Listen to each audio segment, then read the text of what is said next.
नमस्कार। आज हम डिस्कस करेंगे HPSSC का प्रीवियस पेपर। जो HPSSC का प्रीवियस पेपर है, आज इसका हम हिस्ट्री का सेक्शन जो है वो डिस्कस करेंगे और डिटेल से डिस्कस करेंगे, ताकि आपको जो है आपके आने वाले एग्जाम्स में हेल्प मिल सके, जैसे कि पहले भी मिलती रही है। तो 147 क्वेश्चन से अभी हम स्टार्ट करेंगे। बोलते हैं गोंडो फर्नेस बिलोंग टू, तो बोलते हैं गोंडो फर्नेस जो था वो किससे संबंधित है। तो गोंडो फर्नेस की बात करें कि ये कौन सी डायनेस्टी से संबंध रखता था, कौन से वंश से संबंध रखता था। तो ये संबंध रखता था पार्थियन वंश से। पार्थियन ऑप्शन सी जो है वो सही आंसर होगा। पार्थियन डायनेस्टी सही आंसर है, पार्थियन वंश सही आंसर है। इसको पहलव वंश भी कहा जाता है। और इस वंश के जो सबसे शक्तिशाली राजा हुए वो कौन हुए, ये गोंदवो फर्नेस ही हुए। गोंदवो फर्नेस ही जो था वो इसके सबसे शक्तिशाली राजा कहलाए। और भारत में अगर इस वंश के वास्तविक संस्थापक की बात करें कि कौन थे, तो वो थे मिर्थेडेटस। तो मिर्थेडेटस जो था वो इसके सबसे वास्तविक संस्थापक कहलाए, सबसे पहले संस्थापक कहलाए। ये जो गोंदवो फर्नेस था, इसके कार्यकाल के दौरान सेंट थॉमस ईसाई धर्म का प्रचार प्रसार करने के लिए जो था वो भारत भी आया था। इस टाइम इसकी राजधानी जो था वो तक्षशिला में हुआ करती थी। कहाँ पर हुआ करती थी राजधानी? तक्षशिला में हुआ करती थी। तो ये ध्यान रखना है आपने यहाँ पर। बाकी यहाँ पर अलग अलग डायनेस्टीज दी गई हैं। शाक दी गई है, सातवाहन दी गई है, कुषाण दी गई है। कुषाण के बारे में हम बात कर लेते हैं। तो कुषाण में अगर हम बात करें सबसे फेमस कौन थे, फेमस सबसे आ जाते हैं यहाँ पर कनिष्क। कनिष्क आ जाते हैं। कनिष्क ने शक संवत जो था वो शुरू किया था। सातवाहनों में अगर हम बात कर लें तो सातवाहन वंश भी इम्पोर्टेंट वंश है। और इस वंश की स्थापना किसने की थी? इस वंश की स्थापना जब भी एग्जाम में पूछा जाता है, सिमुक ने जो था वो इस वंश की स्थापना की थी। ये आपने ध्यान रखना है।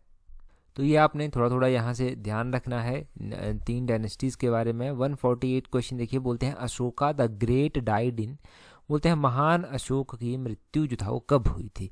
ये इंपॉर्टेंट क्वेश्चन बन जाता है। जब भी अशोक की बात आती है तो वहाँ से एक आधा क्वेश्चन बन ही जाता है एग्जाम में। ये नया क्वेश्चन है, थोड़ा सा हमने पहले नहीं पढ़ा है। अगर हम बात करें कि अशोक महान की मृत्यु जो था वो कब कौन से BC में हुई थी, तो इसकी मृत्यु जो था वो कब हुई थी? 206 BC में हुई थी। 148 का ऑप्शन ए सही आंसर है। 206 BC में जो था वो अशोक महान की मृत्यु हुई। अगर हम अशोक के बारे में ही बात करें, अशोक जो था एक महान शासक था। अगर अशोक ने कलिंग के युद्ध के बारे में आपसे पूछा जाता है कि कलिंग का युद्ध कब हुआ था, 261 BC में वो युद्ध हुआ था। और अगर आपसे ये पूछा जाता है, मान लो कि अशोक जो था, अशोक ने किस धर्म को अपनाया था, तो वो आप कह देंगे कि बुद्ध धर्म को अपनाया था। अशोक ने ना अलग अलग एरियाज में बुद्ध धर्म का प्रचार प्रसार करने के लिए जो था वो धर्म प्रचारक भेजे थे। तो हिमालय की ओर उसने किसको भेजा था? हिमालय की ओर उसने जो था वो मझिम को भेजा था। मझिम को हिमालय भेजा। और अगर हम बात करें कि कश्मीर में किसको भेजा था, तो कश्मीर में मझांतिक को भेजा था। मझांतिक को कश्मीर में भेजा था। और भी बहुत सारे लोग इसने भेजे। और इसके कुछ शिलालेख इंपॉर्टेंट हो जाते हैं, जैसे कि पहला शिलालेख जो इसका मिलता है उसमें पशु बलि की निंदा की गई है।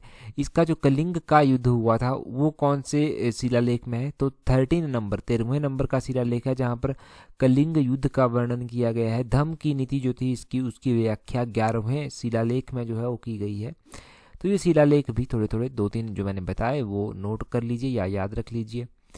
अगला क्वेश्चन देखते हैं 149 क्वेश्चन। यहाँ पर बोलते हैं which Indian king requested Napoleon for help to drive the British from the India. तो बोलते हैं किस भारतीय राजा ने भारत से अंग्रेजों को खदेड़ने के लिए नेपोलियन की मदद मांगी थी। तो नेपोलियन की मदद मांगी गई थी किसके द्वारा?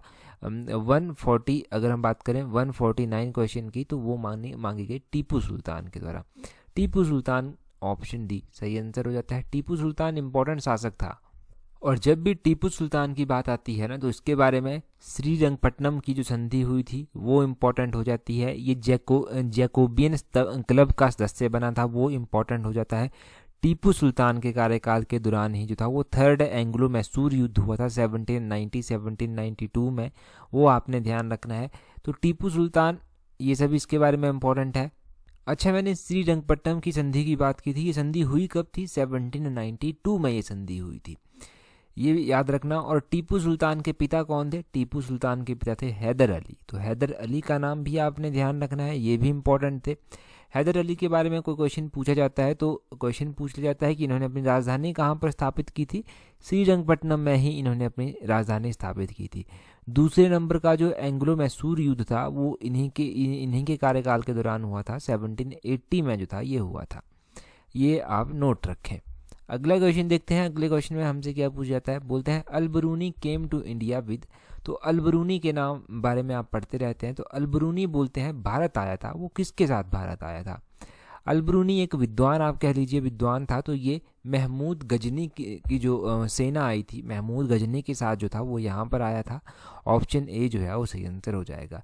महमूद गजनी का नाम बहुत इंपॉर्टेंट हो जाता है जब हम हिस्ट्री की बात करते हैं। क्यों इंपॉर्टेंट हो जाता है? पहले तो आपने ध्यान रखना है कि इसके साथ जो था वो कुछ विद्वान आए, जिसमें अल-बरूनी, फिरदौसी, ये सब लोग शामिल थे। अल-बरूनी की बात करें, अल-बरूनी ने जो था एक किताब की रचना की जिसका नाम उसने किताब उल हिंद रखा था। किताब उल हिंद में जो था वो इसने भारत के बारे में जो था वो बात की थी। अच्छा, और अगर हम बात करें महमूद गजनी की, तो महमूद गजनवी जो है ये इम्पॉर्टेंट हो जाता है जब हम हिमाचल जीके की भी बात करते हैं, हिमाचल हिस्ट्री की भी बात करते हैं। क्योंकि नगरकोट पर जो आक्रमण हुआ था वो 1009 ईस्वी में हुआ था और इसी के कार्यकाल के दौरान जो था वो हुआ था। वो आप ध्यान रखिए। इसने सोमनाथ मंदिर को भी लूटा था और 1025 के आसपास जो था वो इसने सोमनाथ मंदिर को लूटा। कहते हैं ना कि अगर उस टाइम का इतिहास जानना हो तो जो अल-बरूनी के द्वारा किताब लिखी गई थी, किताब उल हिंद, उसको पढ़ लीजिए, उसको देख लीजिए। तो वहाँ से उस टाइम का जो इतिहास है उसके बारे में जानने का जो है बहुत कुछ मिल जाता है और वो एक अच्छा सोर्स जो है वो माना जाता है, महत्वपूर्ण साधन जो है वो माना जाता है इतिहास के बारे में जानने के लिए। चलिए अगला क्वेश्चन देखते हैं। यहाँ से तो जान लिया आपने। अगले क्वेश्चन में बोलते हैं the first Muslim ruler in India was. तो बोलते हैं कि पहले मुस्लिम रूलर कौन थे इंडिया में, पहले जो भारत में मुस्लिम शासक थे वो कौन थे? आंसर की के अकॉर्डिंग अगर आंसर की बात करें तो ऑप्शन सी कुतुबुद्दीन ऐबक जो है वो सही आंसर है। ऑप्शंस के हिसाब से भी यही आंसर है। कई बार क्वेश्चन पूछ लिया जाता है कि पहले मुस्लिम इन्वेडर कौन थे, जिन्होंने इन्वेड किया था इंडिया को। तो पहले मुस्लिम इन्वेडर जिन्होंने इंडिया को इन्वेड किया, आक्रमण किया इंडिया के ऊपर, वो कौन थे? वो थे मोहम्मद बिन कासिम। मोहम्मद बिन कासिम का नाम आपने ज़रूर ध्यान रखना है। ये पहले मुस्लिम इन्वेडर थे और पहले मुस्लिम रूलर कुतुबुद्दीन ऐबक हो गए।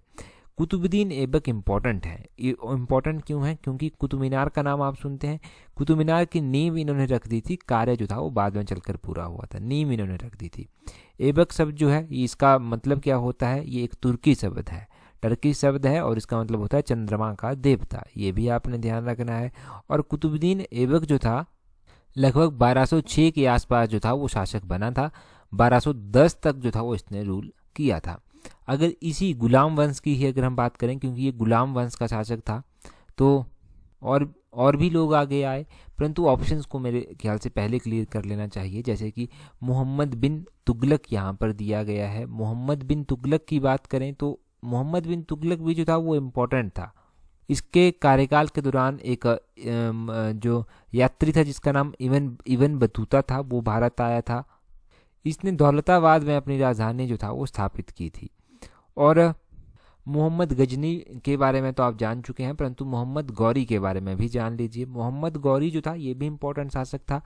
इसके कार्यकाल के दौरान तराइन का पहला युद्ध 1191 में हुआ, तराइन का दूसरा युद्ध 1192 में हुआ। ये जो तराइन का दूसरा युद्ध हुआ था, इस युद्ध में इसने पृथ्वीराज चौहान को जो था वो हरा दिया था। पृथ्वीराज चौहान जो था वो यहाँ पर हार गया था और 1192 में यह युद्ध हुआ था। ये ध्यान रखना आप, 1191 1192 एक एग्जाम में पूछा गया था क्वेश्चन। और आप यहाँ से क्या ध्यान रख सकते हैं? और तो कुछ खास नहीं है, बस इतना ही नोट कर लीजिए। अगला क्वेश्चन थोड़ा मॉडर्न हिस्ट्री से है। बोलते हैं who were popularly known as red shirts. तो बोलते हैं किसे आमतौर पर जो था किसी प्रसिद्ध रूप से जो था वो लाल कमीज में के रूप में जाना जाता था। तो रेड शर्ट के रूप में खुदाई खिदमतगार को जाना जाता था। खुदाई खिदमतगार जो है वो ऑप्शन बी सही आंसर हो जाएगा। तो इसकी अगर हम बात करें ना कि खुदाई खिदमतगार मूवमेंट कब हुई, ये 1930 में हुई थी। क्वेश्चन ये भी बन जाता है कि इसके फेमस जो लीडर थे वो कौन थे। इसके फेमस लीडर में अब्दुल गफर खान जो है वो आ जाते हैं। अब्दुल गफर खान का भी क्वेश्चन बन जाता है। इनको फ्रंटियर गांधी के नाम से भी जाना जाता है, ये पता होना चाहिए। और इनके बारे में आपने ध्यान रखना है कि इनको जो है भारत रत्न भी दिया जा चुका है। भारत रत्न इनको कब दिया गया था? 1987 में इनको भारत रत्न दिया गया था, जो इंडिया का हाईएस्ट जो ऑनर होता है वो इनको दिया गया। और ये जो था वो नॉन इंडियन थे ऐसे जिनको ये अवार्ड दिया गया, ये आप ध्यान रखिए। जो खुदाई खिदमतगार मूवमेंट के वॉलंटियर हुआ करते थे, जो यहाँ पर काम करते थे, उनको रेड शर्ट्स कहा जाता था। उनको रेड शर्ट्स यानी कि लाल कमीज के रूप में जाना जाता था, ये ज़रूर ध्यान रखना। अगला क्वेश्चन देखते हैं 105 क्वेश्चन। 105 क्वेश्चन में बोलते हैं in British India the middle class in Bengal mainly consisted of. तो बोलते हैं ब्रिटिश कालीन भारत में बंगाल का मध्य वर्ग मुख्यतः बना था। तो ब्रिटिश काल में बंगाल का जो मध्य वर्ग था, मिडिल क्लास जो था वो मुख्य रूप से जमींदारों से बनी थी। ऑप्शन बी जो है वो सही आंसर है, जमींदारों से ये बनी हुई थी। और ब्रिटिश इंडिया में अगर हम बात करें कुछ इंपॉर्टेंट फैक्ट की, तो स्थायी बंदोबस्त ये जो व्यवस्था थी ये लॉर्ड कॉर्नवालिस के द्वारा जो था वो लागू की गई थी। और कई बार क्वेश्चन पूछ लेता है कि ब्रिटिश इंडिया के दौरान जब सुप्रीम कोर्ट स्थापित किया गया था कलकत्ता में, तो उस टाइम कौन थे गवर्नर जनरल? तो वॉरेन हेस्टिंग के कार्यकाल के दौरान ये स्थापित किया गया था। तो ये मैंने थोड़ा सा बताने की कोशिश की। अगला क्वेश्चन देखते हैं 106 क्वेश्चन। बोलते हैं the most outstanding leader among the extremist was. तो आपको पता है कि इंडियन नेशनल कांग्रेस दो ग्रुप्स में बंट गई थी। एक थे नरम दल के जिनको आप जो मॉडरेट भी कह सकते हैं, और एक थे गर्म दल के जिनको आप एक्सट्रीमिस्ट कह सकते हैं। तो अतिवादी में बोलते हैं सर्वाधिक जो उत्कृष्ट नेता थे, सर्वाधिक आप फेमस कह लीजिए, आउटस्टैंडिंग कह लीजिए, वो नेता कौन थे? तो इनके जो सबसे आउटस्टैंडिंग नेता थे वो थे बाल गंगाधर तिलक। ऑप्शन डी जो है वो सही आंसर है, बाल Gangadhar Tilak most outstanding leader हुए इनके। इन्हीं के लीडर्स में लाला लाजपत राय आ जाते थे, इन्हीं के लीडर में बाल गंगाधर तिलक आ जाते हैं, इन्हीं के लीडर में जो है वो बिपिन चंद्र पाल आ जाते हैं, अरविंद घोष आ जाते हैं। ये सब जो है वो इनके लीडर्स में जो है हो जाते हैं, इनके लीडर्स ये इंपॉर्टेंट हुए। और जो नरम दल के थे उनमें दादा भाई नौरोजी आ गए, गोपाल कृष्ण गोखले आ गए, मदन मोहन मालवीय आ गए, ये सब लोग नरम दल के नेता थे, ये आपने ध्यान रखना है। यहाँ पर हमने इंडियन नेशनल कांग्रेस की बात की, तो इसकी स्थापना 1885 में हुई थी। और इसका पहला सेशन जो था वो किसके द्वारा प्रिजाइड किया गया था? WC बनर्जी, जिन्होंने बम्बई में जो था वो सेशन को प्रिजाइड किया था। दूसरा सेशन दादा भाई नौरोजी के द्वारा प्रिजाइड किया गया था कलकत्ता में। और जो इंपॉर्टेंट सेशंस हैं उनमें 1905 का सेशन आ जाता है जो गोपाल कृष्ण गोखले ने किया था, बनारस में किया था। और 1906 का सेशन भी दादा भाई नौरोजी ने किया, कलकत्ता में जो था वो किया था। और 1907 का सेशन जो कि बहुत इंपॉर्टेंट सेशन है जिसमें कांग्रेस बंट गई थी, वो सेशन जो था वो रास बिहारी घोष ने सूरत में जो था वो प्रिजाइड किया था। तो ये इंडियन नेशनल कांग्रेस के जो भी मैंने सेशन बताए वो पूछे गए हैं एग्जाम में, इनको ध्यान रखना। आगे बोलते हैं the partition of Bengal was sought to be brought up by. तो बोलते हैं कि बंगाल का विभाजन किसके द्वारा किया जाना चाहा गया था? तो बंगाल के विभाजन की अगर हम बात करें कि कौन चाहता था बंगाल का विभाजन हो, जिसने अहम भूमिका यहाँ पर निभाई 1905 में, वो थे लॉर्ड कर्जन। ऑप्शन डी सही आंसर। आपको पता है कि बंगाल का जो विभाजन हुआ था ना, वो लॉर्ड कर्जन की नीतियों के कारण ही हुआ था 1905 में। तो 1905 का सेशन मैंने अभी आपको बताया कि किसने प्रिजाइड किया था, ये गोपाल कृष्ण गोखले ने बनारस में प्रिजाइड किया था। और इसी दौरान इनके 1905 में ही जो था लॉर्ड कर्जन ने बंगाल के विभाजन को लेकर जो था वो कह दिया था बंगाल का विभाजन हुआ था। इसी के शासनकाल के दौरान 1902 में एक पुलिस आयोग का गठन भी किया गया था, एंड्रयू फ्रेजर की अध्यक्षता में जो था वो किया गया था, फ्रेजर कमीशन आप कह सकते हैं। अच्छा, लास्ट टाइम हमने ना लॉर्ड रिपन के बारे में पढ़ा था कभी, तो थोड़ा सा शायद मैंने आगे पीछे बता दिया था, एक बार फिर से करेक्ट कर लेते हैं। लॉर्ड रिपन जो था ना ये इम्पोर्टेंट थे। इनके कार्यकाल के दौरान पहली बार वास्तविक जनगणना हुई 1881 में। इससे पहले जनगणना की कोशिश की गई थी, जनगणना की गई थी वो 1872 में की गई थी लॉर्ड मेयो के द्वारा, वो आपने ध्यान रखना है। और आपने ये भी ध्यान रखना है कि जो फैक्ट्री एक्ट आया, फैक्ट्री एक्ट भी लॉर्ड रिपन के कार्यकाल के दौरान 1881 में पारित हुआ था। वर्नाकुलर प्रेस एक्ट जो कि 1878 में इंट्रोड्यूस किया गया था, उसको लॉर्ड रिपन ने 1882 में समाप्त कर दिया था। ये सब चीज़ें आप ध्यान रख लीजिए, अगर कुछ आगे पीछे मैंने कहीं पहले बता दिया हो तो उसको अब करेक्ट कर लीजिए, वो डाउट नहीं रहना चाहिए। अगला क्वेश्चन देखते हैं। अगला क्वेश्चन है 108 क्वेश्चन। बोलते हैं यहाँ पर India's attitude toward the British during the first world war was that of. तो बोलते हैं कि इंडिया, भारत का जो पहला विश्व युद्ध था उस दौरान अंग्रेजों के प्रति क्या रवैया रहा था। तो भारत का जब पहला विश्व युद्ध हुआ 1914 से 1918 के बीच में, तो उस दौरान क्या क्या रवैया रहा था। इन्होंने एक्टिवली, इंडिया ने जो था वो बड़े ही सक्रिय रूप से जो था वो मदद की थी ब्रिटिशर्स की। यहाँ पर ऑप्शन डी जो है वो सही आंसर होगा। बड़े ही जो आप कह सकते हैं एक्टिव पार्टिसिपेशन इंडिया की रही, इंडिया के सोल्जर्स वहाँ पर गए, सेना में इनको भर्ती किया गया वहाँ पर, तो ये आपने ध्यान रखना है। इंडिया के जो लीडर थे जैसे कि बाल गंगाधर तिलक हो गए, महात्मा गांधी हो गए, उस दौरान ये जो था युद्ध के लिए जो था वो सरकार के लिए पैसा इकट्ठा करने के लिए जो था वो गांव-गांव में जाते थे और धन की व्यवस्था करते थे, सेना के लिए सिपाहियों की व्यवस्था करते थे। ये गांव-गांव का दौरा जाकर जो था ये सब करते थे। तो आप आइडिया यहीं से लगा सकते हैं कि कितना एक्टिव पार्टिसिपेशन जो था वो यहाँ पर इंडिया का रहा होगा। अगला क्वेश्चन देखिए 109 क्वेश्चन। यहाँ पर बोलते हैं whom did the constituent assembly elect as its permanent chairman. तो बोलते हैं संविधान सभा के लिए ने जो था वो किसको अपना स्थायी अध्यक्ष जो था वो चुना था। देखो संविधान सभा की अगर हम बात करें ना, तो संविधान सभा ने अपना स्थायी सदस्य किसको चुना था, वो चुना था इन्होंने डॉक्टर राजेंद्र प्रसाद को। ऑप्शन बी जो है वो बिल्कुल सही आंसर होगा। जब आपसे स्थायी सदस्य पूछा गया है तो आपके मन में डाउट नहीं होना चाहिए। 106 का जो है वो डॉक्टर राजेंद्र प्रसाद जो है इस क्वेश्चन का सही आंसर है। इस क्वेश्चन को खैर कई बार हिस्ट्री में इंक्लूड कर लेते हैं, कई बार इसको पॉलिटी में इंक्लूड करते हैं। इस पेपर में इसको हिस्ट्री में जो था वो डाला गया था। अगर हम बात करें कॉन्स्टिट्यूट असेंबली की, तो इसकी पहली मीटिंग कब हुई थी, दिसंबर महीने की 9 तारीख को 1946 में जो था वो इसकी पहली मीटिंग जो था वो हुई थी। 1946 में दिसंबर 9 को जो था वो इसकी पहली मीटिंग हुई और इसके एच.सी. मुखर्जी और वी.टी. कृष्णमचारी इनको भी जो था वो वाइस प्रेसिडेंट जो था वो चुना गया था। और भी बातें की जाती हैं, जैसे कि आपसे क्वेश्चन पूछ लिया जाता है एग्जाम में ड्राफ्टिंग कमेटी के बारे में। ड्राफ्टिंग कमेटी के चेयरमैन थे डॉक्टर बी.आर. अम्बेडकर, ये आपको ध्यान रखना है। के.एम. मुंशी यहाँ पर दिया गया है, तो ये भी इसके मेंबर जो था वो थे। के.एम. मुंशी भी जो था वो ड्राफ्टिंग कमेटी के मेंबर रह चुके हैं। जो पंडित जवाहरलाल नेहरू थे उनके बारे में क्वेश्चन पूछ लिया जाता है। इनके बारे में क्या क्वेश्चन पूछ लिया जाता है, इनके बारे में पूछा जाता है कि यूनियन पावर कमेटी थी, यूनियन कॉन्स्टिट्यूशन कमेटी थी, इनके चेयरमैन कौन थे। तो इन कमेटीज़ के चेयरमैन, दोनों ही कमेटीज़ के चेयरमैन पंडित जवाहरलाल नेहरू थे। तो पंडित जवाहरलाल नेहरू का नाम आपने ऐसे याद रखना है, अब आपको नहीं भूलना चाहिए इनका नाम। आपको पता है वीडियो के लास्ट में हम हिंदी इंग्लिश के क्वेश्चन भी देखते हैं ताकि हिंदी इंग्लिश का भी प्रॉपर रिवीजन हो सके आपका।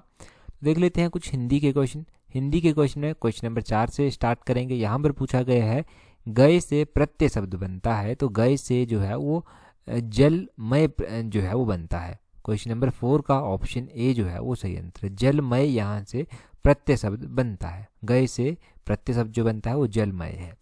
आगे बोला है संधि करनी है आपको वी प्लस सम, तो वी प्लस सम का संधि क्या होगा, संधि इसका होगा विषम। ऑप्शन ए सही आंसर है। ऑप्शन ए इस तरह से लिखते हैं, वो भी ध्यान रखना।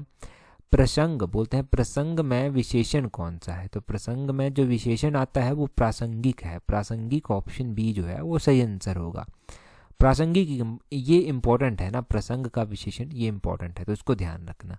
आगे है आकंठ, बोलते हैं आकंठ में कौन सा समास है, तो आकंठ में जो समास आएगा वो अव्ययी भाव समास जो है यहाँ पर आता है। ऑप्शन सी अव्ययी भाव समास जो है वो बिल्कुल सही आंसर है।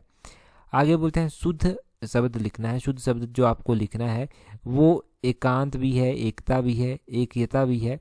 तो क्वेश्चन नंबर 8 का ऑप्शन डी सही आंसर है, एकता। एकता जो है ये बिल्कुल शुद्ध शब्द है और बाकी जो है वो शुद्ध नहीं लिखे गए हैं, ये इनकरेक्ट जो है आप कह सकते हैं कि गलत हैं लिखे हुए। आगे शुद्ध वाक्य भी आपको बताना है कि कौन सा शुद्ध वाक्य है, तो उसे देखा है, उसे देखा है एक शुद्ध रूप है वाक्य का, उसे देखा है। क्वेश्चन नंबर 9 का ऑप्शन सी सही आंसर है।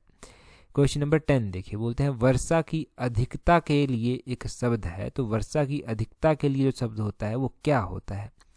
वर्षा की अधिकता के लिए अतिवृष्टि शब्द जो है वो यूज़ किया जाता है। अतिवृष्टि ऑप्शन बी सही आंसर। जब बारिश ज़्यादा होती है तो अतिवृष्टि, कम होगी तो लघु वृष्टि, अल्पवृष्टि, इस तरह के शब्द जो है बन सकते हैं।